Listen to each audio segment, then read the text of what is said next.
I'm standing at the 2nd Street Bridge in Weston, West Virginia, and today it looks like an ordinary bridge. Cars passing over, the river flowing beneath it. But in July of 1892, this was the site of one of the town's darkest chapters. A young black man named Edgar Jones was dragged here by a mob and lynched, accused of killing a man named Michael Tierney under circumstances that were never fully proven. Photographs captured that moment. This photo was taken in July of 1892 by M.T. Smith, who later sold the prints for 35 cents apiece. The image is that of the July 6th lynching of Edgar Jones. You can see Trans-Allegheny Lunatic Asylum in the background. This seems to be the same view the photo is taken from, but this building on the right now blocks the view. The crowd, even a hearse in the background. Today I'm going to tell you the story of what happened here and why this bridge still carries the weight of history, even though most people have forgotten it. In 1892, Weston was a small county seat here. The West Virginia Hospital for the Insane, later Weston State Hospital, and now Trans-Allegheny Lunatic Asylum, loomed on the hill above town.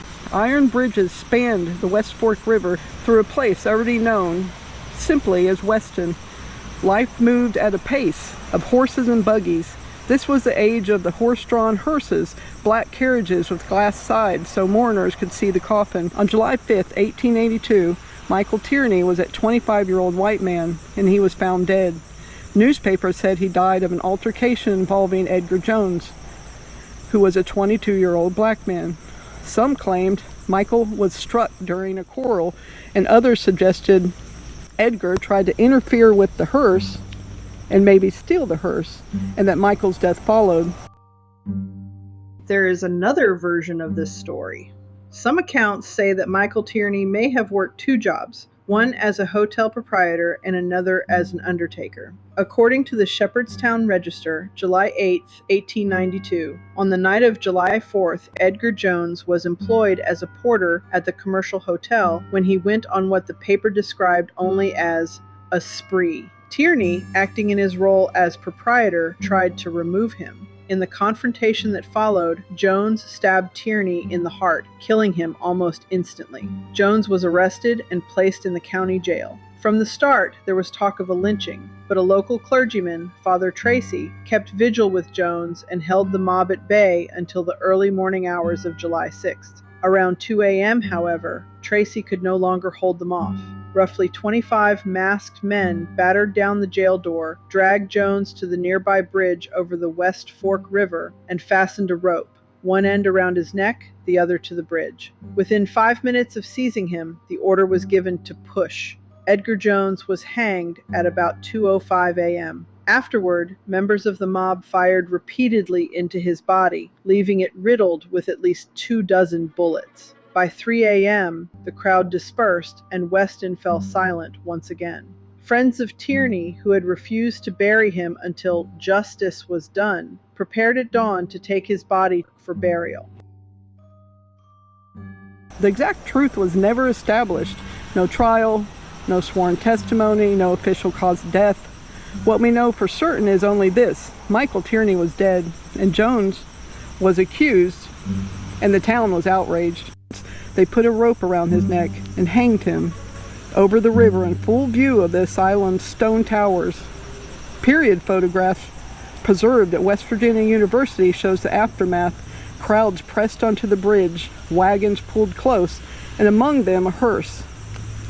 The newspaper, the Weston Democrat, printed the story, while national wires reduced it to a single line: lynched by a mob, Edgar Jones, the murderer of Michael Tierney at Weston, West Virginia, hanged early this morning.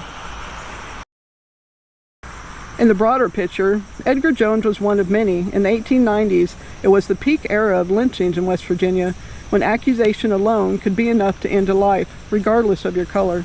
The iron bridge is now gone, replaced by newer spans, but the photograph is the only thing that remains.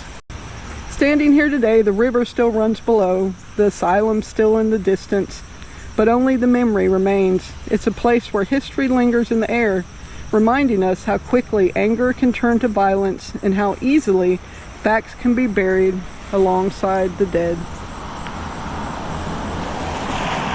I hope you enjoyed my little story. It took me quite a bit of time to put it together.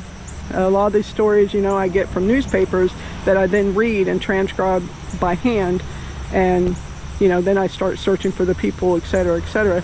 So these aren't stories that I'm just copying and pasting. These are stories that we are organically, generally putting together from scratch. Thank you for watching the Hillbilly Files. Thank you for the support, and we'll see you next time.